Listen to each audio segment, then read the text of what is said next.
ሞታቸው ተቀጥሮ ለነገ ይተኛሉ። ሲጀመር እነሱ መሄድ ነው የሚፈልጉት ህያው ስለሆነ ህይወት ስላለው ደግሞ ህይወትንም ደግሞ ስለሚሰጥ ማለት ነው። የሚጠብቀን መልአክ አለ። እሱ መልአክ ደግሞ ቆይቼ ልጥቀማቸው ወይንስ ሄጄ ልገላገል ብዬ እጨነቃለሁ ነው የሚለው። ሰዎች በጣም በቃ ለአምልኮ የተጠጋጋ ምስጋና ሲሰጡን ምንድነው የሚሰማን? እንደ ፈቃዱ የሆነን ልመና ደግሞ እግዚአብሔር ሰምቶ እንደሚመልስ ልናምን ልባችን ሙሉ ሊሆን ይገባል። ስለዚህ ለነሱ ምንም ሰርፕራይዝ አይደለም። ሞታቸውን ከፊታቸው እያዩት ነው የሚሄዱት። በሱ ሞት ምክንያት አንዲት ዘለላ እንባ በእስራኤል ላይ እንደማትኖር ያውቃል። እዛ ጋር የነበረውን አተካራ ግን ስንመለከት በጣም በቃ ያስደንቃል። ዘጸአት የአንድ ጊዜ ያለፈ ታሪክ አይደለም። በቃ ቅዱሳን በጣም ይጨነቁ ነበር። ወንጌል እንዳይሰማ ይፈልግ ነበር። አዎ ግን የሚጠብቀውን ሰው መልክ ሊላበስ ይችላል የሚል እምነት ነበራቸው አይሁድ በዛ ጊዜ ማለት ነው። እግዚአብሔር ታምራት ሲያደርግ የሰው መታዘዝም አስፈላጊ ነገር ነው። አንዳንድ ክፋቶችን ኤግዛክትሊ ከአያቱ የተቀበለ ነው የሚመስለው። እንዴት የተባረከች ሴት ናት አልኩኝ። ቤተክርስቲያን ሌላ ነገር ስትጠቀም አያምርባት። ልጅ ሆኖ ከመፈጠር አሳማ ሆኖ መኖር ሴፍ ነው ይላል። ኳየር አገልግሎት ወይ ዲያቆን አገልግሎት ወይ የሆነ አገልግሎት ተብለን ለዛ አገልግሎት ጌታ ባላለፈበት መንገድ ሐዋርያቱን አይጠራም። በጎ ነገር ከኛ የተገኘ እንደሆነ እግዚአብሔር ሰጥቷል። በየቤቱ እየተዞረ የሚጸለይ ጸሎት ነበርና በጣም የሚገርመኝ ነገር ጴጥሮስም ከሁለት ወታደሮች መካከል ተኝቶ ነበር የሚለው ቃል ነው።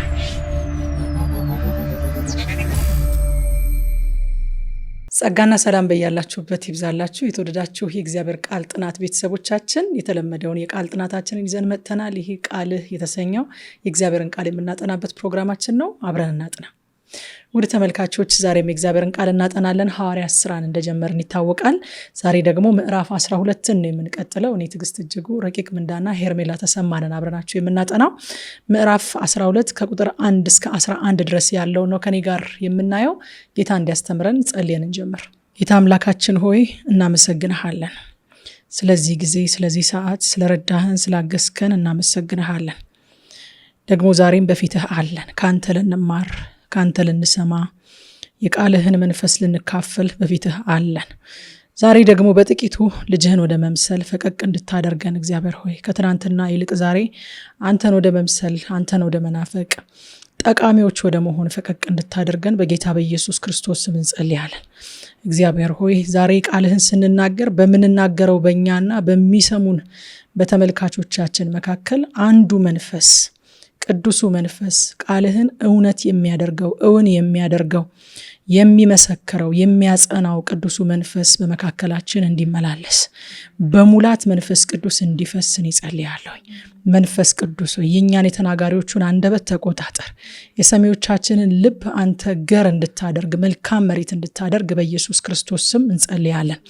ይህንን ቃል ሰምተው እግዚአብሔር ሆይ ነፃ መውጣት ያለባቸው ነፃ እንዲወጡ ማረፍ የሚያስፈልጋት ነፍስ እንድታርፍ በጌታ በኢየሱስ ክርስቶስ ስም እንጸልያለን። የሆነው ሁሉ በሆነ ጊዜ ክብር ላንተ ይሁን በኢየሱስ ስም አሜን። ከቁጥር 1 እስከ 11 ድረስ ያለውን ከኔ ጋር እናነብና እንጀምራለን። ሐዋርያት ሥራ ምዕራፍ 12 በጌታ በኢየሱስ ስም አነባለሁ። በዚያን ዘመን ንጉሡ ሄሮድስ አንዳንድ የቤተ ክርስቲያን አባላትን እያሳደደ ያስጨንቅ ነበረ። የዮሐንስም ወንድም ያዕቆብን በሰይፍ አስገደለ። ይህ አድራጎቱ አይሁድን ደስ እንዳሰኛቸው ባየ ጊዜ ጴጥሮስን ደግሞ አስያዘው። ይህ የሆነው በቂጣ በዓል ሰሞን ነበር። ጴጥሮስን ወህኒ ቤት ካስገባው በኋላ አራት ወታደሮች እየሆኑ እንዲጠብቁት በ4 ፈረቃ ለተመደቡ ወታደሮች አስረከበው። ይህን ያደረገው የፋሲካ በዓል ካለፈ በኋላ ሕዝብ ፊት አውጥቶ ሊያስፈርድበት አስቦ ነው። ጴጥሮስም በዚህ መሰረት እስር ቤት ተጣለ። ቤተክርስቲያኒቱ ግን ስለ እርሱ አጥብቃ ወደ እግዚአብሔር ትጸልይ ነበረ። ሄሮድስም ጴጥሮስን ሕዝቡ ፊት ሊያቀርበው አስቦ ሳለ ጴጥሮስ በዚያው ሌሊት በ2 ሰንሰለት ታስሮ ከ2 ወታደሮች መካከል ተኝቶ ነበረ። የወህኒ ቤት ጠባቂዎችም እስር ቤቱ በር ላይ ቆመው ነበረ። የጌታ መልአክም ድንገት ታየ። በክፍሉም ውስጥ ብርሃን በራ። መልአኩም የጴጥሮስን ጎን መታ አድርጎ ቀሰቀሰውና ቶሎ ተነሳ አለው።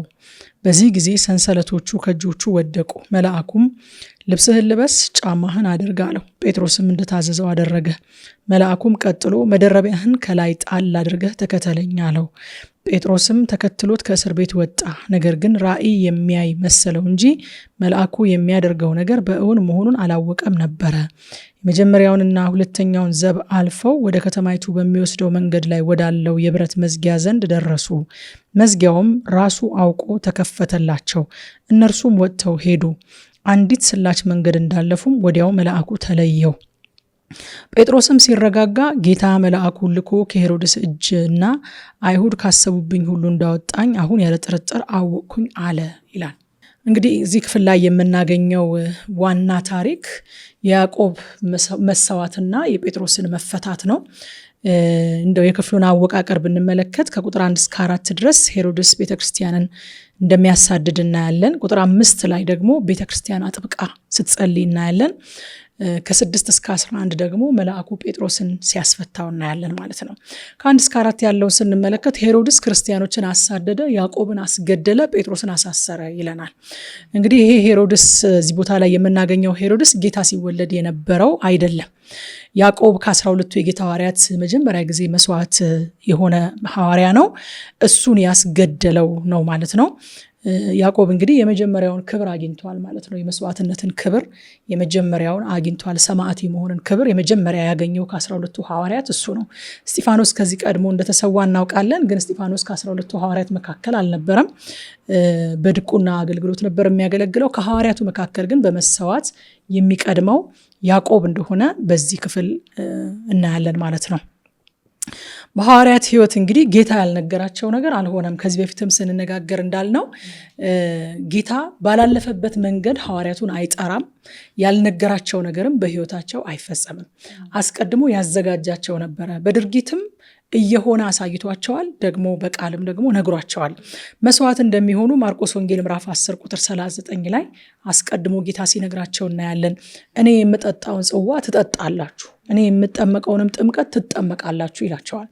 ከቀኝህና ከግራህ የሚቀመጠው ማን ነው ብሎ ሲጠይቁት በቀኝና በግራ ማስቀመጥ ለእኔ የተሰጠኝ አይደለም፣ ግን እኔ የምጠጣውን ጽዋ ትጠጣላችሁ ትችላላችሁ ሲላቸው አዎ እንችላለን ሲሉት እኔ የምጠጣውን ጽዋ ትጠጣላችሁ፣ እኔ የምጠመቀውንም ጥምቀት ትጠመቃላችሁ ብሎ መስዋዕት እንደሚሆኑ እሱ መስዋዕት እንደሆነ ሁሉ እነሱም መስዋዕት እንደሚሆኑ አስቀድሞ እንደነገራቸው እናያለን። ከዛ ከቁጥር 3 ጀምሮ ስናነብ ይህ አድራጎቱ አይሁድን ደስ እንዳሰኛቸው ባየ ጊዜ የሚል እናገኛለን። ሄሮድስ ጴጥሮስን ደግሞ ጨምሮ ያሳሰረውና በነጋታው አውጥቶ በሕዝብ ፊት ሁሉ ሊፈርድበት የፈለገው አድራጎቱ አይሁድን ደስ እንዳሰኛቸው ስላየ ነው። እንግዲህ ጉዳዩን የተጠቀመበት እሱ የሃይማኖት ቅንዓት ኖሮት አይደለም። ከኢየሱስ ጋር ፐርሰናል ችግር ኖሮበት አይደለም። ለአይሁድ ባህልና እምነትም ተቆርቆሮ ለሙሴ ሕግ እነሱ እንደሚሉት ለእነዚህ ሁሉ ነገሮች ተቆርቆሮ ሳይሆን ለፖለቲካ ፍጆታ ነው የተጠቀመው። ሁል ጊዜም በመካከል የራሳቸው ኢንተረስት ያላቸው ሰዎች አሉ። አሁን በሃይማኖት መካከል በሚፈጠሩ ግጭቶችም በመካከል የራሳቸው ኢንተረስት ያላቸው ሰዎች አሉ። ምንም ለሃይማኖት የማይቀኑ ስለ እምነቱ ምንም ግድ የማይላቸው ግን በመካከል ገብተው ዓላማቸውን የሚያስፈጽሙ። ሄሮድስ እንደዚህ አይነት ሰው ነው። ለፖለቲካ ፍጆታ ነው። አየ ያዕቆብን ሲያስገድል አይሁድ ደስ አላቸው። አይሁድን ነው እያስተዳደረ ያለው። አይሁድ ደግሞ ሮማውያንን አይወዷቸውም። ስለዚህ እንዲወዱትና ተቀባይነት እንዲያገኝ ብሎ ጴጥሮስን ደግሞ ጨምሮ ያዘውና አሳሰረው ይላል። ከዛ በኋላ በሚገርም ሁኔታ አንድ የፖለቲካ እስረኛ እንደሚያስጠብቅ ሰው ነው። አንድ ወንጌል ሰባኪ ሳይሆን የፖለቲካ እስረኛ ወይንም የሆነ የጦር መሪ እንዳሰረ ሰው ነው ያለ የሌለ ኃይሉን ተጠቅሞ 16 ወታደሮች ነው ያዘዘበትና ያስጠበቀው። በከፍተኛ ሁኔታ እንዲጠበቅ አደረገ። ግን በጣም የሚገርመው ያለ እግዚአብሔር ፈቃድ የሚሆን ነገር የለም። ያዕቆብን የገደለው እሱ በጣም ብርቱ ስለሆነ አይደለም፣ እግዚአብሔር ስለፈቀደለት ነው።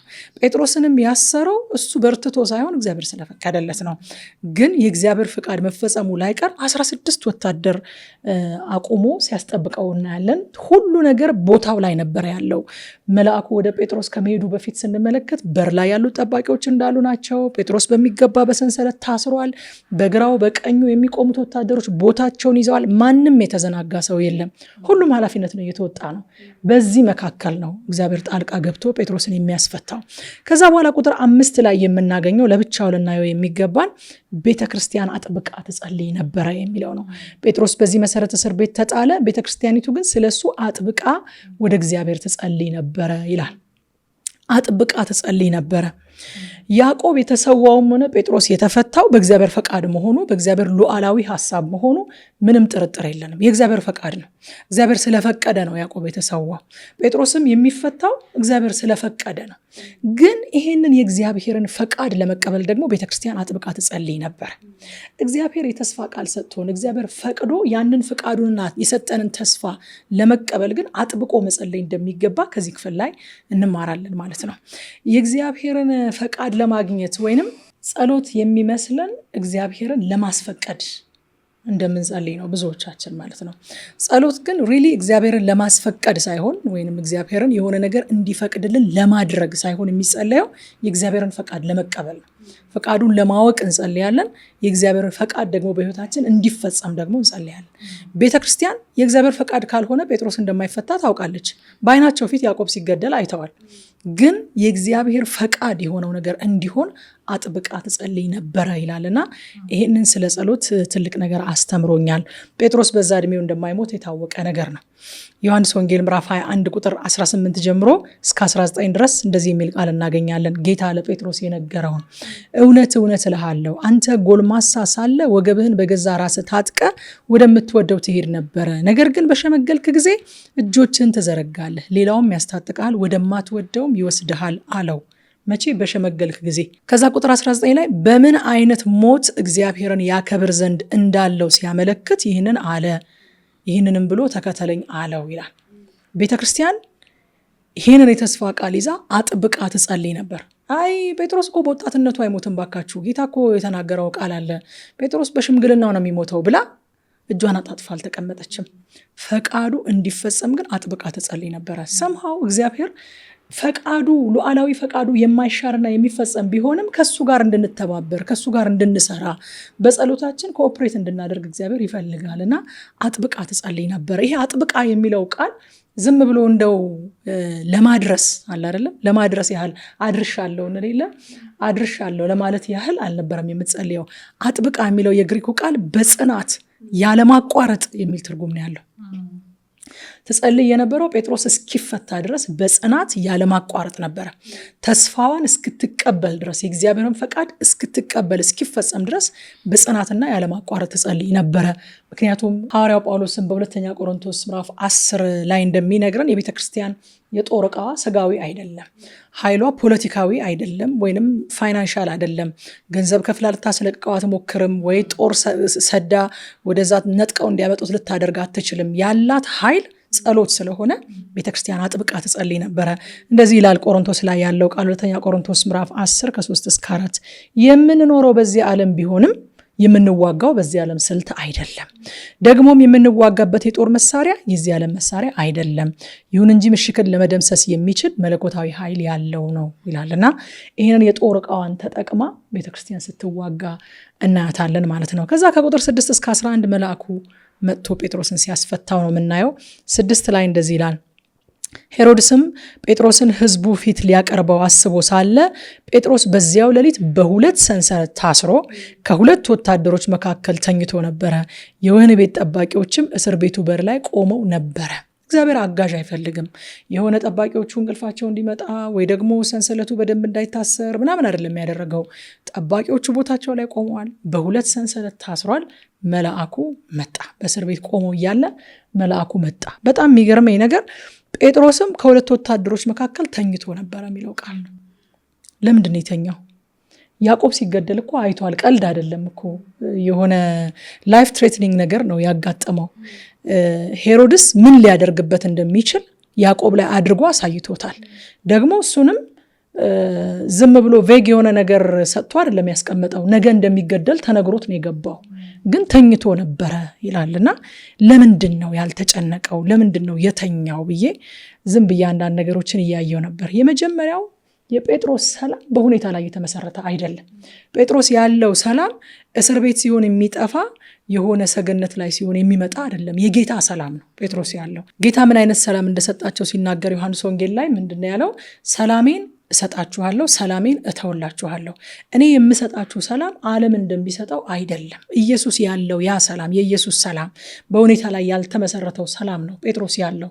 የኢየሱስ ሰላም ምን አይነት ነው ካለን በሚናወጥ ባህር ላይ የሚያስተኛ ሰላም። መርከቢቱ እየተናወጠች ኢየሱስም ተኝቶ ነበረ ይለናል። ያንን ሰላም ስለሆነ ጴጥሮስ የተካፈለው በመጀመሪያ ደረጃ በዚህ ምክንያት አልተጨነቀም። ሁለተኛ ደግሞ በሚታየው በሄሮድስ ሰይፍ አይደለም። ከሚታየው ከሄሮድስ ሰይፍ ይልቅ የሰማውን የጌታውን ቃል ያምናል። ጌታ ምን ብሎታል? በሽምግልና ነው የምትሞተው ብሎታል። ቅድም ያነበብኩት ክፍል ዮሐንስ ላይ ያለው ቃል ማለት ነው። ስለዚህ በቃ እግዚአብሔር ያለው እንደሚሆን ያውቃል። አዎ በአይኑ አይቷል። 2 ሆነው ተይዘው አንደኛው ተገድሎ እሱ ለነገ ተቀጥሮ እንደተላከ ያውቃል። ግን ካየው ሰይፍ ይልቅ የሰማውን የእግዚአብሔርን ቃል ነበረ፣ የጌታውን ቃል ነበረ የሚያምነው። ስለዚህ በዚህ ምክንያት እንዳልደነገጠ አስባለሁኝ። ሌላው ደግሞ ሐዋርያት ለጌታ ለመኖር ብቻ ሳይሆን ለመሞትም የተዘጋጁ ነበሩ። ስለዚህ ለእነሱ ምንም ሰርፕራይዝ አይደለም። ሞታቸውን ከፊታቸው እያዩት ነው የሚሄዱት።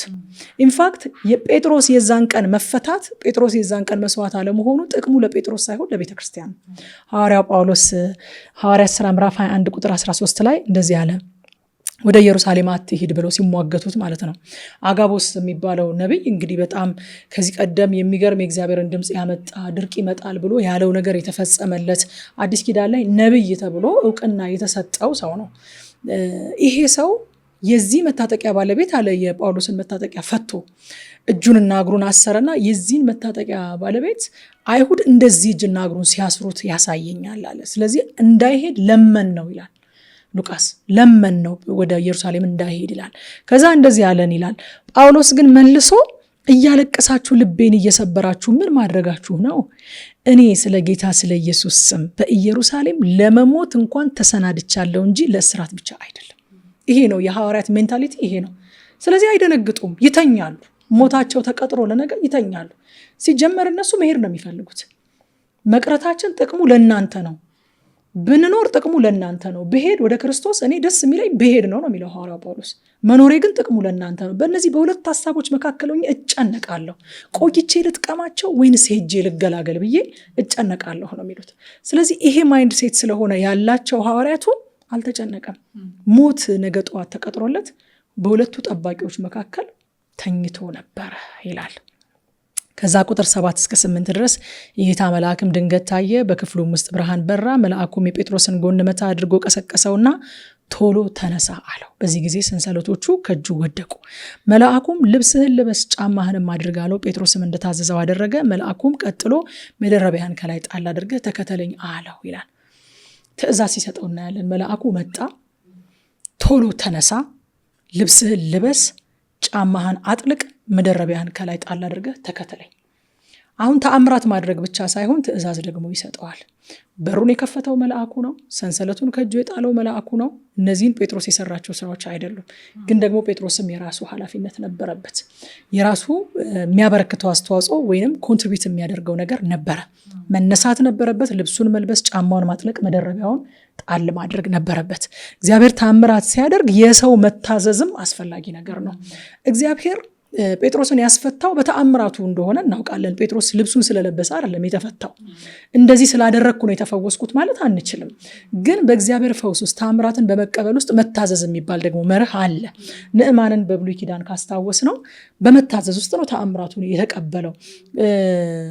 ዮርዳኖስ ውስጥ ብቅ ጥልቅ ማድረግ ለምጽ አንስቶ አያውቅም በምንም ተአምር። ዮርዳኖስ በጣም ድፍርስና የሚያስጠላ ውሃ ነው። እሱ አገር ያሉት ደግሞ አቫናና ፋርፋ የሚባሉት ውሃዎች ወርቃማ ናቸው። ሊትራሊ ወርቃማ ናቸው። የሚያብረቀርቁ ውሃዎች ናቸው።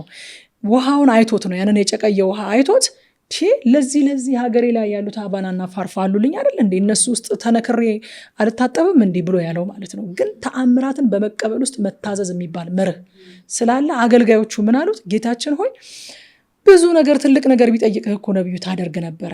አሁን እዚህ ውስጥ ጥልቅ ግብት ውጥት ብለህ ንጻ ስላለ ይሄንን ማድረግ ያቅታል ብለው ሲጠይቁት እሺ ብሎ ታዞ ገብቶ ብቅ ጥልቅ ሲል ሰውነቱም እንደ ሕፃን ልጅ ገላ ሆነ ይላል። እና የምናደርገው ነገር የተአምራቱ ምንጭ ባይሆንም ተአምራትን ለመቀበል ግን መታዘዝ የሚባል ነገር አለ። በእምነት መታዘዝ የሚባል ነገር እንዳለ እዚህ ጋም ከጴጥሮስ ላይ እናያለን። የተባለውን ነገር ሁሉንም አድርጓል። ከዛ 9 ላይ ልብስህን ልበስና ተከተለኝ አለው። ወጥቶም ተከተለው። ራእይን የሚያይ መስለው ነበር እንጂ በመልአኩ የሚደረገው ነገር እውነት እንደሆነ አላወቅም።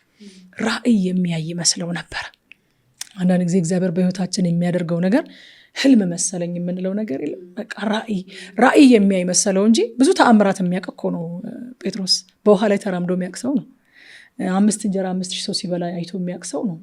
ሽባ ሲተረተር ዕውር ሲበራ አይቶ የሚያውቅ ሰው ነው። ግን የሆነው ነገር በቃ የተኛው እግዚአብሔር ስለሚያስፈታኝ ብሎ ሳይሆን ቢገለኝም ይግደለኝ ብሎ እንደሆነ የምናውቀው ኤክስፔክት እንኳን አላደረገም። እኮ ይኸው እንደጠበቅኩት መጣ አይደለም ያለው። ራእይ የሚያይን የመሰለው ማመን እያቃተው ነው ከዛ ቦታ ላይ የወጣው። ከዛ ከቁጥር 10 እስከ 11 መዝጊያው አውቆ ተከፈተ ይላል። እግዚአብሔር ሲሰራ ሰንሰለት አውቆ ይወድቃል። የብረት መዝጊያ አውቆ ይከፈታል። ግዑዛን እንኳን እግዚአብሔርን ሰምተው ይታዘዙታል። አንድ ሰው ምን አለ? እግዚአብሔርን የሚያስቸግሩት አራዊት አይደሉም፣ እግዚአብሔርን የሚያስቸግሩት በውሃ ውስጥ የሚኖሩ እንስሳት አይደሉም። አሳ ነባሪ እግዚአብሔርን ሲታዘዘው አይተናል። እግዚአብሔርን የሚያስቸግረው ማዕበል አይደለም፣ ሲታዘዘው አይተናል። እግዚአብሔርን የሚያስቸግረው ግዑዝ አይደለም፣ ይኸው ሲታዘዘው አይተናል። እግዚአብሔርን የሚያስቸግረው ሰው ብቻ ነው፣ ምክንያቱም ነጻ ፍቃድ ስለተሰጠው። እነዚህ ግዑዛን አውቀው ሲተባበሩ እዚህ ቦታ ላይ እናያለን ማለት ነው። ከዛ ጴጥሮስ ሲረጋጋ ጌታ መልአኩን ልኮ ከሄሮድስ እጅና አይሁድ ካሰቡብኝ ሁሉ እንዳወጣኝ አሁን ያለ ጥርጥር አወቅኩኝ አለ ይላል። እንግዲህ እግዚአብሔር በዚህ እስካሁን ባየነው ክፍል ላይ በያዕቆብ መሞትም አልተሸነፈም፣ በጴጥሮስ መፈታትም አይደነቅም። እግዚአብሔር ሁለቱንም በሱ ዓላማና በሱ ፍቃድ የተደረጉ ነገሮች እንደሆኑ ያውቃል። እግዚአብሔር ሁሉን ይገዛል። እግዚአብሔር ሁሉን ያውቃል፣ ሁሉን ይቆጣጠራል። እሱ ሳያውቅ እሱ ሳይፈቅድ የሚሆን አንዳች ነገር የለም። ሰዎች በርትተው ያደረጉ ይመስላቸዋል። ጌታን ሲሰቅሉት በርትተው እንዳደረጉት ነበር ያሰቡት፣ አሸንፈውት። ግን የእግዚአብሔር ቃል እንደሚናገረው በቀደመው ሐሳቡ የነበረውን ነገር ነው የፈጸሙትና ሐዋርያቱ ሕይወት ክርስቶስ ነው ሞትም ጥቅም ነው ብለው የሚኖሩ ስለነበሩ በቃ ህልም እየመሰለው ነው የወጣው። ኤክስፔክት ሳያደርግ ህልም እየመሰለው ነው የወጣው ማለት ነው። እኔ ከዚህ ክፍል ላይ እንደው ምን አየሽ ምን ተማርሽ ብትሉኝ፣ አንደኛ በመከራ ውስጥ ስናልፍ እግዚአብሔር ትቶናል ወይንም በእኛ ጉዳይ ተሸንፏል ማለት አይደለም። እግዚአብሔር ልኮን እግዚአብሔር ጠርቶን በትክክለኛ መንገድ በጽድቅ መንገድ እየሄድን በመከራ ውስጥ ስናልፍ እግዚአብሔር ሀሳቡን ቀይሮ ረስቶን ትቶን አይደለም። ዓላማ አለው። ከዘላለም ጀምሮ ያቀደውን እቅድ እየፈጸመ ነው። ሁለተኛ የቤተ ክርስቲያን ኃይል ጸሎት ነው። ቤተ ክርስቲያን ሌላ ነገር ስትጠቀም አያምርባትም። ቤተ ክርስቲያን ማለት እኔና እናንተ ነን። እኛ አሁን እዚህ ቁጭ ያልነው የሆነ ቤተ ክርስቲያን የሚባል ተቋም ልንመከር አይደለም፣ ለራሳችን ህይወት ትምህርት ልንወስድ ነው። ቤተ ክርስቲያን ማለት እኛ ነን። እኛ ጉልበታችን የጦር ዕቃችን ጸሎት ነው እንጂ ሰዋዊ ዘዴዎች አይደሉም። አንዳንድ ጊዜ በጣም ያሳፍራል። ቲፎዞችን አሰባስበን ማህበራዊ ሚዲያ ላይ የምንሰራቸው ነገሮች ራሳችንን ዲፌንድ ለማድረግ ትክክል ነው ያልነውን ነገር ትክክል እንደሆነ ለማሳየት ሚዲያዎችን ገዝተን ቀጥረን የምንሰራቸው ስራዎች አንዳንድ ጊዜ በጣም ያሳፍራሉ። ከየት ነው የቀዳናቸው ያስብላሉ። ነገስታትን የተቋቋሙት ሐዋርያት በጸሎት ነው እንጂ በእንደዚህ አይነት ነገሮች አይደለም። እንደዚህ አይነት ሰዋዊ ነገሮችን በመጠቀም አይደለም። በዚህ ዓለም ብንኖርም ነው ያለው ሐዋርያው ጳውሎስ፣ የጦር ዕቃችን ግን ከዚህ ዓለም ሰዎች የተለየ ነው። ይሄ በጣም ትልቅ አስተማሪ ነገር ነው። ሌላው ያየሁት የምናመልከው አምላክ ግዑዝ የሚሰማው ነው። ግዑዝ የሚሰማው ነው። ቢቆለፍስ ቢታሰርስ ባይሆንስ የምንለው ነገር የለም። እግዚአብሔር ሲሰራ ሰንሰለት አውቆ ይወድቃል። የብረት መዝጊያ አውቆ ይቆረጣል። ዛሬም እግዚአብሔር ይሄንን ይሰራል። እግዚአብሔር በነገራችን ላይ ሁል ጊዜም በዴሊቨራንስ ላይ ነው ያለው፣ ነፃ በማውጣት ላይ ነው ያለው። ዘጸአት የአንድ ጊዜ ያለፈ ታሪክ አይደለም። ሁል ጊዜ ዘጸአትን በማድረግ ላይ ነው ያለው። በግለሰቦች ህይወት ዘጸአት ያደርጋል፣ በማህበረሰብ ህይወት ዘጸአት ያደርጋል፣ በቤተክርስቲያን ዘጸአት ያደርጋል። ዛሬም እግዚአብሔር ነፃ በማውጣት ላይ ነው ያለው እና ጴጥሮስን ነፃ ያወጣ እግዚአብሔር ዛሬም ነፃ ያወጣል። የማይታዘዘው ነገር የለም። ምን ዋጋ አለው እንትኑ ረፈደ የሚባል ነገር በእግዚአብሔር ዘንድ የለም። የመጨረሻ ከዚህ ምዕራፍ ያየሁት ሰላማችን የሚቀዳው ከሁኔታ ሳይሆን ከራሱ ከክርስቶስ ነው። መረጋጋታችን ያለው ነገሮች ስለተረጋጉ ነገሮች በቃ ሴትል ስላደረጉ ሳይሆን ክርስቶስ የሰጠን ሰላም በሁኔታ ላይ የተመሰረተ ስላልሆነ ነው። ብኖር ለእናንተ ጥቅም ነው፣ ብሄድ ደግሞ ለኔ ነው እያሉ ነው የኖሩት ሐዋርያቱ። ብኖር ለክርስቶስ ብሄድ ለክርስቶስ እያሉ ነው የኖሩት። ስለዚህ በእንደዚህ አይነት መሰረት ላይ የተመሰረተ ሰው በመጣውና በሄደው ነገር እንደማይናወጥ ከጴጥሮስ ሕይወት ይህንን ነገር አይቻለሁ እኔ ከቁጥር 1 እስከ 11 ድረስ ባለው። እግዚአብሔር የተመሰገነ ይሁን። ቲጂዬ ቴንኪዩ። በጣም የሚገርም ነገር አይተናል ከዚህ ክፍል ውስጥ። ከኔ ጋር ደግሞ ከቁጥር 12 እስከ 18 ያለውን እናያለን። አንበቤ እንቀጥላለን። ቁጥር 12 ይህን ከተረዳ በኋላም ብዙ ሰዎች ተሰብስበው በአንድነት ወደሚጸልዩበት ማርቆስ ወደ ተባለው ወደ ዮሐንስ እናት ወደ ማርያም ቤት ሄደ። እዚያ ደርሶ የውጭውን በር ባንኳኳ ጊዜ ሮዳ የተባለች አንዲት የቤት ሰራተኛ ማን እንደሆነ ለማጣራት ወደ በሩ ሄደች። የጴጥሮስ ድምፅ መሆኑን ባወቀች ጊዜ በጣም ከመደሰቷ የተነሳ በሩን ሳትከፍት ሮጣ በመመለስ ጴጥሮስ በሩ ላይ ቆሞ እንደሚገኝ ተናገረች። ሰዎቹም አብደሻል እንዴ አሏት። እርሷ ግን ይህንኑ ደጋግማ በነገረቻቸው ጊዜ እንግዲያውስ የእርሱ መልአክ ነው አሉ። ጴጥሮስ ግን በር ማንኳኳቱን ቀጠለ። እነርሱም በሩን ከፍተው ባዩት ጊዜ ተገረሙ። እርሱም ዝም እንዲሉ በእጁ ጠቅሶ ጌታ ከእስር ቤት እንዴት እንዳወጣው አስረዳቸው። ስለ ሁኔታው ለያዕቆብና ለወንድሞች ንገሯቸው አላቸው። ከዚያም ወደ ሌላ ስፍራ ሄደ። በማግስቱም ጠዋት ወታደሮቹ ጴጥሮስ የት ገባ እያሉ በመካከላቸው ትልቅ ትርምስ ተፈጠረ።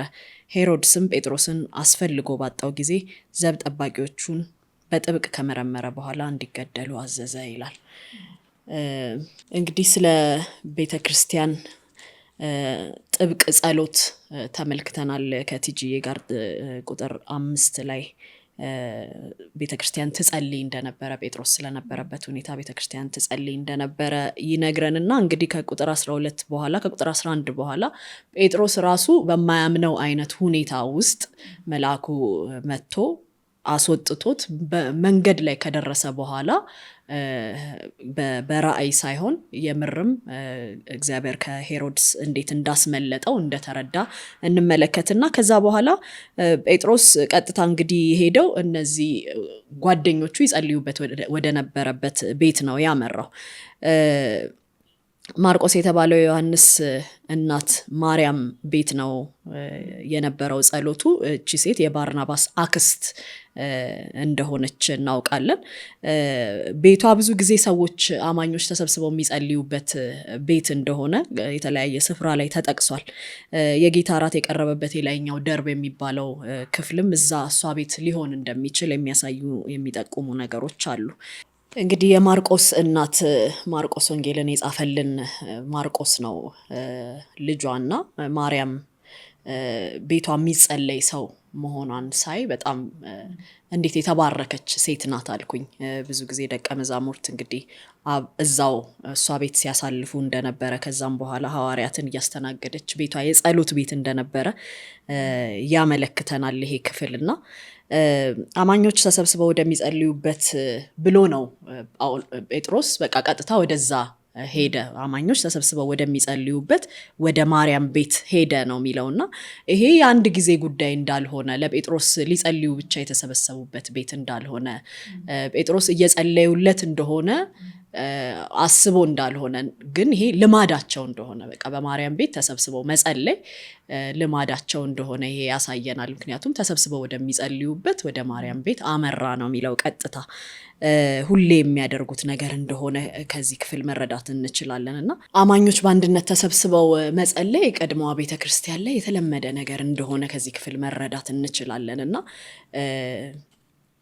አሁን ላይ በእርግጥ የሐዋርያትን ዘመን ብቻ ሳይሆን በድሮ ጊዜ በእኛም አካባቢ ስንሰማ ብዙ ጊዜ እኔ የምቀናበት ነገር ነበረ። የጥንት ቤተክርስቲያን አገልጋዮች፣ መሪዎች፣ ሽማግሌዎች በየቤቱ እየተዞረ የሚጸለይ ጸሎት ነበረና አሁን ላይ ቁጭ ብለን ስናስብ በየቤቶቻችን ያሉ ስብሰባዎች ምን አይነት ናቸው? ኮንቴንታቸው ምንድነው? ስንገናኝ ምንድነው ኮንቴንታችን? ጸሎት ይቀናናል ወይ? የጸሎት ሰዎች ነን ወይ? ህብረቶቻችን ጸሎት አለባቸው ወይ? የሆነ በአገልግሎት ስም ሰይመናቸው ወይ ኳየር አገልግሎት ወይ ዲያቆን አገልግሎት ወይ የሆነ አገልግሎት ጸሎት ተብለን ለዛ አገልግሎት ያገልግሎቱ ክፍል የሚጠይቀውን ሰዓት መድበን የምናደርገውን ጸሎት ሳይሆን እንዲሁ በጓደኝነት እንኳን ስንሰበሰብ መሰብሰባችን ጸሎት አለበት ወይ የሚለውን እንዲሁ እንድናስብ ያደርገናልና የሐዋርያትን ዘመን ካሰብኩኝ በኋላ በፊት እዚህ ሀገርም ላይ አይደል ከጥቂት ዘመናት በፊት የነበሩ የድሮ ክርስቲያኖች በጣም በጸሎት እንደሚታወቁ ታሪክ እንሰማለን። በጣም ስደት የበዛበት ሁኔታ ላይ ሆነው ክርስቲያኖች መታሰር የተለያየ እንትኖቻቸው መብቶቻቸው እንኳን ባልሆነበት ጊዜ ስደት በሚበዛበት ጊዜ ቤቶቻቸው የጸሎት ቤቶች እንደነበሩ ብዙ የምናውቀው ነገር አለ፣ የምንሰማው ታሪክ አለና አሁን ላይ ያለን አማኞች ስንሰበሰብ ምንድነው የሚቀናን የሚለውን እንዲሁ ዞር ብለን ቆም ብለን ራሳችንን እንድናይ ያደርገናል ይሄን ክፍል ስናይ። ከዛ እየጸለዩ እያለ እንግዲህ ወዲያው የጸሎት መልሳቸው ነው በራቸው ላይ የነበረውና በራቸውን ያንኳኳው የጸሎት መልሳቸው ነው። በጥብቅ ነው ሲጸልዩ የነበረው። ከዛ ግን በራቸውን ሲያንኳኳ ሮዳ የምትባል የቤት ሰራተኛ ሄዳ ድምጹን ነው የሰማችው። ጴጥሮስ እንደሆነ አውቃለች። ከኤክሳይትመንቷ የተነሳ ልትከፍትለት እንኳን አልቻለችም። ወዲያው ወደ ኋላ ተመልሳ ሊጸልዩ ለነበሩት እሷ እንግዲህ የቤት ሰራተኛ እንደሆነች ነው የሚናገረው። ከነሱም ታገለግል እንደነበረ ነው የሚናገረው። ይጸልዩለት የነበሩት ሰዎች ጋር ሄዳ ግን የጸሎታቸው መልስ በር ላይ እንደቆመ ትነግራቸዋለች። እና እዛ ጋር የነበረውን አተካራ ግን ስንመለከት በጣም በቃ ያስደንቃል። ሳትከፍትለት ከመሄዷ ከዛ ደግሞ አብደሻል እንዴ እስከሚሏት ድረስ አለማመን ውስጥ ነበሩ።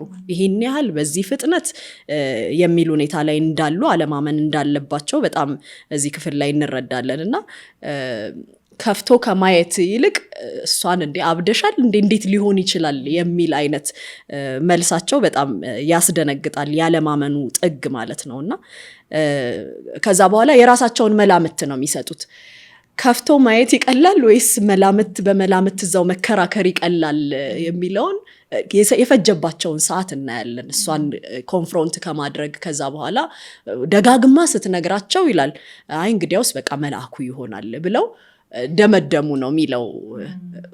ከዛ በኋላ ነው ጴጥሮስ ማንኳኳቱን በቀጠለ ጊዜ ከፍተው የተመለከቱት ማለት ነውና አንዳንድ ጊዜ በቃ ጸሎት እንጸልያለን። ጸሎት ግን የሚመስለን የሃይማኖት እንትናችን አንዱ ክፍል እንጂ እግዚአብሔር የሚመልሰው በእርግጥም እግዚአብሔር የሚመልሰው ነገር አድርገን አንዳንድ ጊዜ አናየውም። እና ጸሎት ግን እግዚአብሔር የሚያደርገውን ነገር እያወቀ ከሱ ጋር ኮኔክሽን እንዲኖረን ከሱ ጋር አብረን ሰራተኞች እንድንሆን በሱ ፊት እንድንቀርብ ስለሚፈልግ እንጂ እግዚአብሔር ስለማይመልስ አይደለም። እግዚአብሔር መጎትጎት ስለሚፈልግ አይደለም ጸሎትን ያዘዘን ማለት ነው። ከሱ ጋር ህብረት የምናደርግበት አንዱ መንገድ ነው። በጸሎታችን ውስጥ ደግሞ ቀደም ትጂዬ እንዳለችው የእግዚአብሔርን ፈቃድ የምንቀበልበት ነው ጸሎት። የእግዚአብሔር ፈቃድ ደግሞ እኛ የጸለይነውን መመለስ ከሆነ በራችን ላይ ቆሞልን እንኳን አንዳንዴ በጣም በጥርጣሬ ይህን ያህል በጥርጣሬ ልንሆን እንችላለን። የእግዚአብሔር ቃል ግን ሲናገር ብዙ ተስፋዎችን በትንቢቶች ላይ እንመለከታለን። ለምሳሌ ኢሳይያስ 65:24 ላይ ገና ሳይጣሩ መልስላቸዋለሁ ይላል። ተናግረው ሳይጨርሱ እሰማቸዋለሁ ይላል። እና እግዚአብሔር መፈለግንም ማድረግንም በእኛ ውስጥ የሚሰራ እሱ ራሱ አይደል?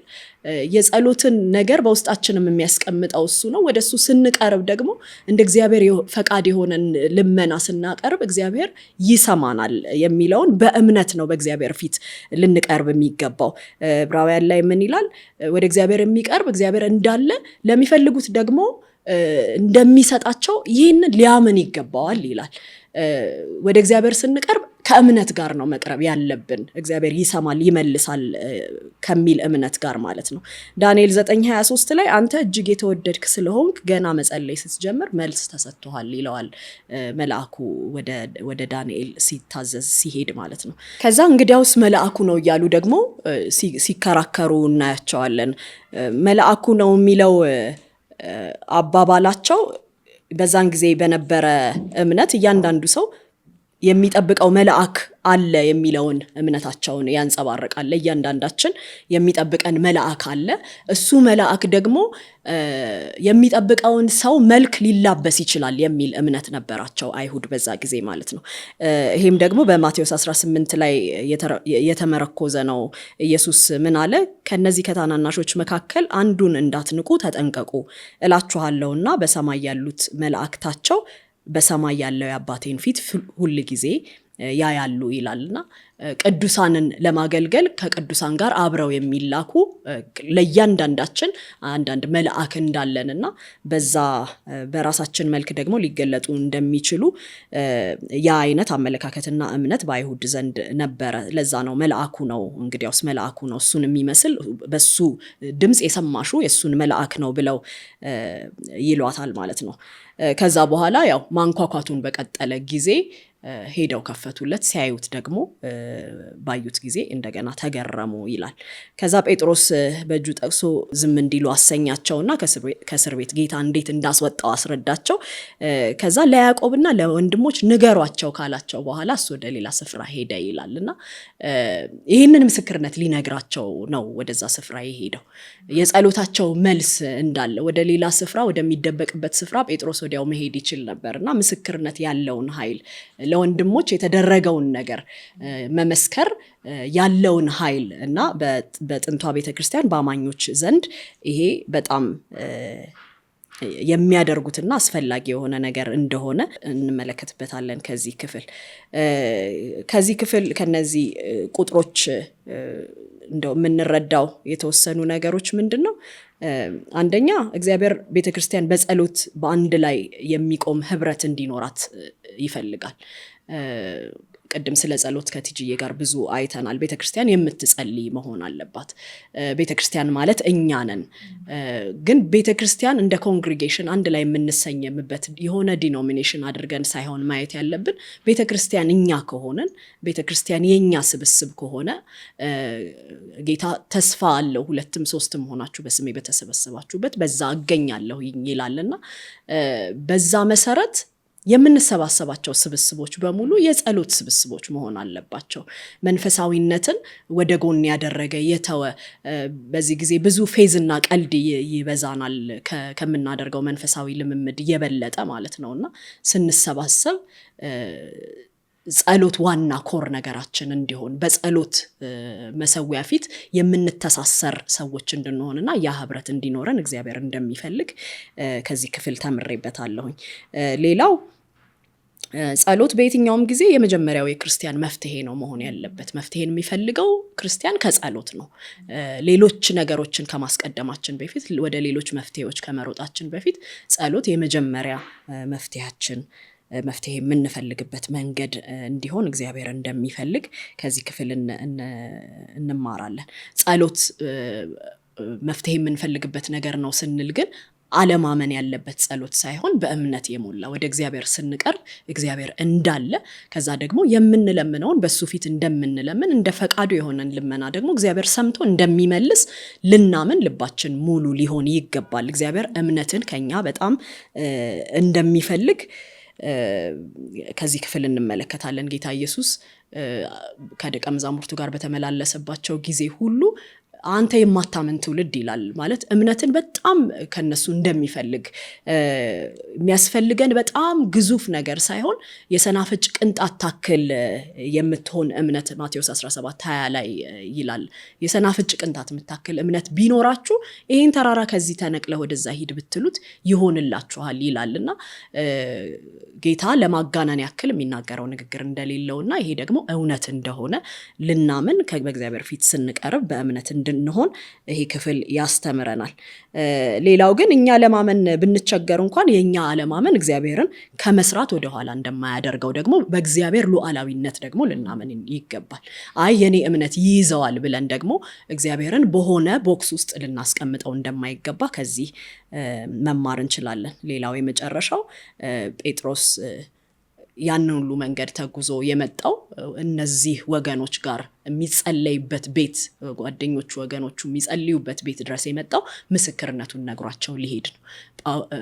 እግዚአብሔር እንዴት አድርጎ ከሄሮድስ እንዳስመለጠው ከነገራቸው በኋላ ወደ ሌላ ቦታ ፈቀቅ አለ ይላልና ደግሞም የቅርብ ለሆኑት ጓደኞቹ ለነ ያዕቆብ ንገሯቸው ይሄንን ብሎ ምስክርነቱን አስቀምጦ የጸሎታቸው መልስ እንደሆነ ነግሯቸው እንዳለፈ እንመለከታለንና ምስክርነት የሰውን የወገኖችን እምነት በመገንባት ትልቅ አስተዋጽኦ እንዳለው ይሄንንም ደግሞ እግዚአብሔር ያደረገልንን ነገር በመናገር የሰዎች እምነት ለሚቀጥለው እግዚአብሔር ለሚያደርገው ነገር የሚያነሳሳ እንደሆነ እያመንን እግዚአብሔር ያደረገልንን ነገር አለመሰወርን ከዚህ ውስጥ እንማርበታለን ማለት ነው። በቃ የራሳችንን መንገድ ዝም ብለን የምንሄድ ሳይሆን የተደረገልንን ነገር ለወገኖች ለእምነታቸው እንዲሆን መናገርን ከዚህ ክፍል እንማርበታለንና ከቁጥር 12 እስከ 18 ባለው ነው ይሄንን ነው ያየሁት። እግዚአብሔር ይባርክሽ ኤርሚዬ። ቀጥሎ ያለውን ታሪክ ደግሞ ከኔ ጋር እንመለከታለን። ከቁጥር 19 እስከ 25 ድረስ ያለውን ከቲጂ ጋር እናንብብና ከኔ ጋር እንመለከታለን። ሄሮድስም ጴጥሮስን አስፈልጎ ባጣው ጊዜ ዘብ ጠባቂዎቹን በጥብቅ ከመረመረ በኋላ እንዲገደሉ አዘዘ። ከዚያም ሄሮድስ ከይሁዳ ወደ ቂሳሪያ ወርዶ እዚያ ተቀመጠ። እርሱም ከጢሮስና ከሲዶና ሰዎች ጋር ጥለኛ ነበረ። ሀገራቸው ምግብ የሚያገኘው ከንጉሱ ግዛት ስለነበር የንጉሱን ባለሟል የብላስጦስን ድጋፍ ካገኙ በኋላ አንድ ላይ ሆነው ከንጉሱ ጋር ለመታረቅ ጠየቁ። በቀጠሮውም ቀን ሄሮድስ ልብሰ መንግስቱን ለብሶ በዙፋኑ ላይ ተቀመጠ። ለሕዝቡም ንግግር አደረገ። ሕዝቡም ይህስ የአምላክ ድምፅ ነው እንጂ የሰው አይደለም ብለው ጮሁ። ሄሮድስ ለእግዚአብሔር ክብር ስላልሰጠ የጌታ መልአክ ወዲያው መታው፣ በትልም ተበልቶ ሞተ። የእግዚአብሔር ቃል ግን እያደገና እየሰፋ ሄደ። በርናባስና ሳውልም ተልኳቸውን ፈጽመው ከኢየሩሳሌም ተመለሱ። ማርቆስ የተባለውን ዮሐንስንም ከእነርሱ ጋር ይዘውት መጡ። የሄሮድስን አሟሟት ነው እንግዲህ በዚህ ክፍል ላይ የምንመለከተው። ቅድም ቲጂ አንስታዋለች። በማቴዎስ ወንጌል ለኢየሱስ ክርስቶስ ሲወለድ ጀምሮ የነበረው ሄሮድስ አይደለም። ሄሮድስ ማለት አጠቃላይ አጠቃላይ እየገዛ ያለው የሮም መንግስት ነው። ከዛ ደግሞ በይሁዳ ላይ ደግሞ እንዲገዙ የሚሾማቸው ነገስታት ናቸው ሄሮድስ የሚባሉት እና በኢየሱስ ክርስቶስ ዘመን ይገዛ የነበረው ሄሮድስ ግሬት ሄሮድስ የሚባለው እጅግ በጣም ጨካኝና እንዲሁም በቃ ቅዱሳንን ሲያሳድድ ኢየሱስ ክርስቶስ እንደተወለደ በሰማ ጊዜ ሕፃናት እንዲገደሉ ትእዛዝ ያወጣው ነው ማለት ነው። እና እሱኛው ሄሮድስ ማለት አሁን እዚህ ጋር ከተጻፈው ጋር የሚገናኝ ታሪክ ስላለው ዞር ብሎ ማየቱ አስፈላጊ ስለመሰለኝ ነው። እና ኤዶማዊ ነው። ኤዶማዊ ማለት የኤሳው ዘር ነው እና አይሁዳውያኖች ብዙም የሚቀበሉት ንጉስ አልነበረም። እሱ ግን ሊያስደስታቸው በጣም ብዙ ኤክስትራ ማይሎችን ይሄዳል። ቤተ መቅደሱን 46 ዓመት ሙሉ የፈጀውን ቤተ መቅደስ ፈራርሶ የነበረውን መልሶ የሰራው በኢየሱስ ክርስቶስ ዘመን የነበረው ንጉስ ነው እና ይሄንንም ያደርግ የነበረው አይሁዳውያኖችን ለማስደሰት እንደነበረ አይቻለሁኝ። እና በጣም እጅግ በጣም ጨካኝ የነበረ ሰው ነው እና በመንግስቱ ላይ ትሬት የሆነበትን ምንም ነገር ይገላል። ሚስቶቹንም ኢቨን ልጆቹን ጭምር አንዳንዶቹ ገና ልጆች እያሉ አድገው የሱን መንግስት እንደሚወስዱበት ሲያስብ ልጆቹን ይገል ነበረ። ምንም በቃ በጣም እጅግ በጣም ጨካኝ የነበረ ንጉስ ነበርና እንዲያውም አንድ አባባል አለ ሮም ውስጥ የሄሮድስ ቤት ውስጥ የሄሮድስ መንግስት ውስጥ ልጅ ሆኖ ከመፈጠር አሳማ ሆኖ መኖር ሴፍ ነው ይላሉ። በቃ አይራራም ነበር፣ ገዳይ ነበር፣ እጅግ በጣም ጨካኝ የነበረ ሰው ነውና ግን አንደኛው ልጁ የይሁዳ አካባቢ ገዢ ነበር እና ሰዎች ሲወዱት ሲቀበሉት በልጁ ቀንቶ ገሎታል። እና ይሄ የሞተው የሄሮድስ ግሬት ሄሮድስ ልጅ ነው በዚህ ክፍል ላይ የምንመለከተው ሄሮድስ አንቲፓስ ፈርስት የሚባለው ማለት ነው። ስለዚህ ይሄኛው ሄሮድስ ማለት ኢየሱስ ክርስቶስ ዘመን የነበረው ሄሮድስ የልጅ ልጅ ነው ማለት ነው። እና አንዳንድ ክፋቶችን ኤግዛክትሊ ከአያቱ የተቀበለ ነው የሚመስለው። አይሁዲዎችን ለማስደሰት የሚሄድበት መንገድ እንዲሁም ደግሞ ቅዱሳንን የሚያሳድድበት መንገድ በጣም የክፋት ነውና ከዛ የመጣ ይመስላል። በጣም የገረመኝ ታሪክ ግሬት ሄሮድስ የሚባለው ሊሞት ሲል በጣም በቃ ታሞ ሊሞት ሲል አንድን ኑዛዜ ተናዞ ነው የሞተው። ምንድን ያለው? በከተማ ውስጥ በእስራኤል ውስጥ ያሉ በጣም በሰው ዘንድ ተቀባይነት ያላቸው የተወደዱ 100 በላይ የሚሆኑ ሰዎችን እሰሯቸው አለ። ታሰሩ። ከዛ ልክ እኔ ስሞት እነሱም ይገደሉ አለ። በሱ ሞት ምክንያት አንዲት ዘለላ እንባ በእስራኤል ላይ እንደማትኖር ያውቃል። ግን ሂ ሜክ ሹር እስራኤል እንዳዘነች። የዚህን ያክል እጅግ በጣም ክፉ የነበረ ንጉስ ነበር። እና ይሄ በዚህ ክፍል ላይ አሁን ያዕቆብን ያስገደለው፣ ጴጥሮስን ያሳሰረው፣ ቅዱሳንን ሲያስጨንቅ የነበረው ሄሮድስ ማለት የዛኛው የልጅ ልጅ ነበር። እና እንግዲህ ይሄን ይመስላል። እንግዲህ ወደ ኋላ ዞር ብለን ስንመለከት ታሪኩን ከዛ ሄሮድስ ጴጥሮስን አስፈልጎ ባጣው ጊዜ ዘብ ጠባቂዎቹን በጥብቅ ከመረመረ በኋላ እንዲገደሉ አዘዘ ይላል። አስመልጠውት ከሆነ ብሎ ጠርጥሮ ማለት ነው። አስመልጠውት ብሎ በጥብቅ ከመረመራቸው በኋላ በጴጥሮስ ላይ ወጥቶ የነበረውን ትእዛዝ አሁን በእነሱ ላይ አውጥቶ እነሱ እንዲገደል እንዳዘዘ በዚህ ክፍል ላይ እንመለከታለን። ከዛ በኋላ ከዛም ሄሮድስ ከይሁዳ ወደ ቂሳሪያ ወርዶ እዚያ ተቀመጠ ይላል። እና ቂሳሪያ እንግዲህ ለሱ ለግዛቱ ዋና ከተማ አድርጎ የተቀመጠባት ከተማ ናት። በዛም ከጢሮና ከሲዶናውያን ሰዎች ጋር ጥለኛ ነበረ። አገራቸው ምግብ የሚያገኘውም ከንጉስ ግዛት ስለነበረ የንጉስ ባለሟል ብላስጦስን ድጋፍ ካገኙ በኋላ አንድ ላይ ሆነው ከንጉስ ጋር ለመታረቅ ጠየቁ ይላል። ከነዚህ ይሄ ከጢሮስና ከሲዶና ሰዎች ጋር አሁን ቤሩትና ሊቢያ አካባቢ ነው አሁን ላይ ያሉትና ከነርሱ ጋር ባልታወቀ ምክንያት ጠበኞች ናቸው።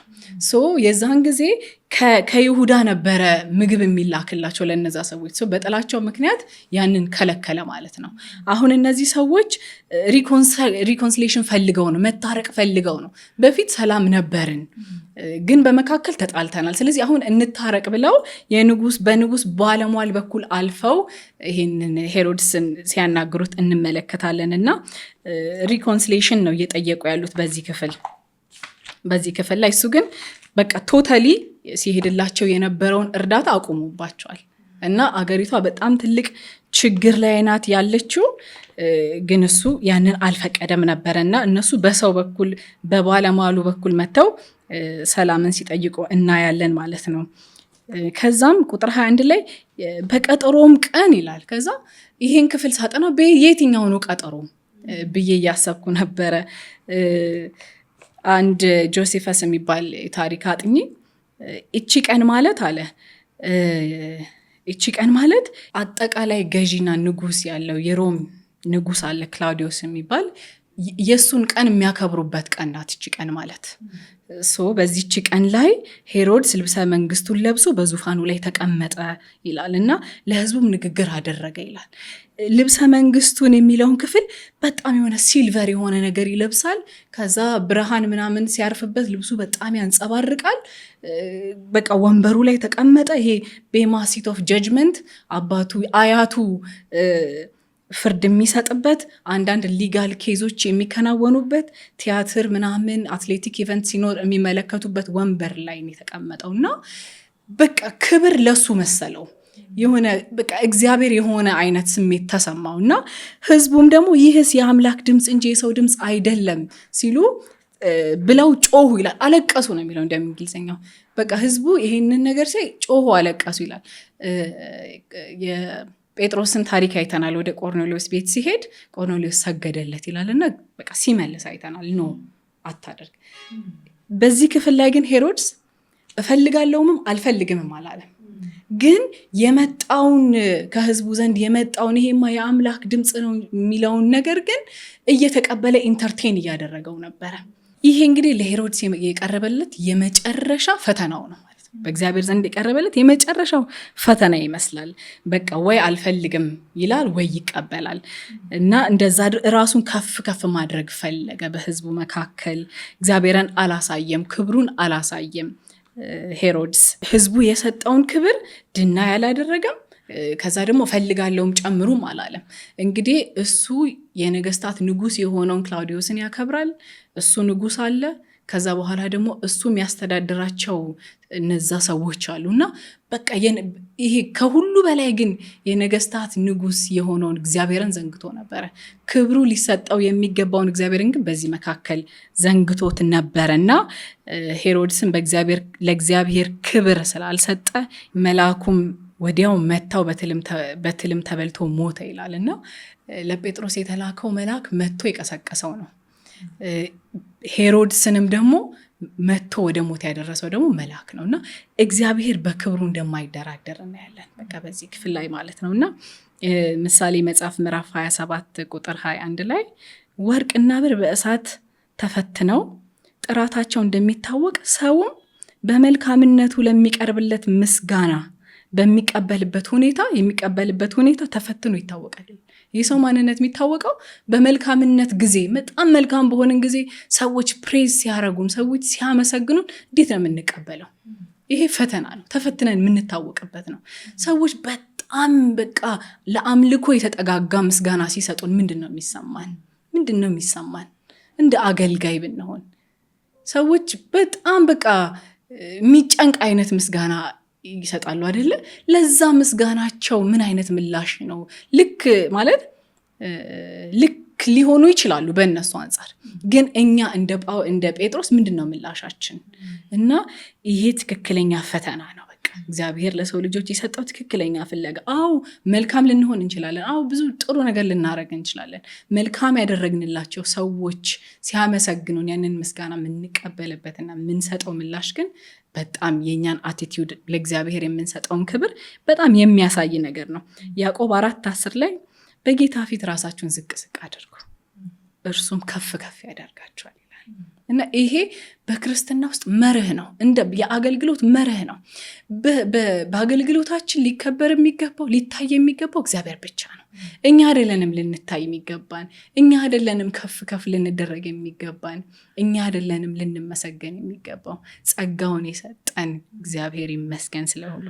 ሰዎች የእግዚአብሔርን ክብር ማሳያዎች ነን። በጎ ነገር ከኛ የተገኘ እንደሆን እግዚአብሔር ሰጥቶን ነው። ከእግዚአብሔር የተነሳ ነው፣ ከራሳችን አላመጣ ነው። መልካም ነገር በህይወታችን ሲመጣ ማንን ነው የምናሳየው? አቅማችን በሰዎች ዘንድ ሲመሰገን፣ እግዚአብሔር የሰጠን ታለንት ሰዎች በዛ አድማየር ሲያደርጉን፣ በትዳራችን፣ በልጆቻችን፣ በአገልግሎቶቻችን እግዚአብሔርን ነው የምናሳየው ወይስ ራሳችንን ነው የምናሳየው?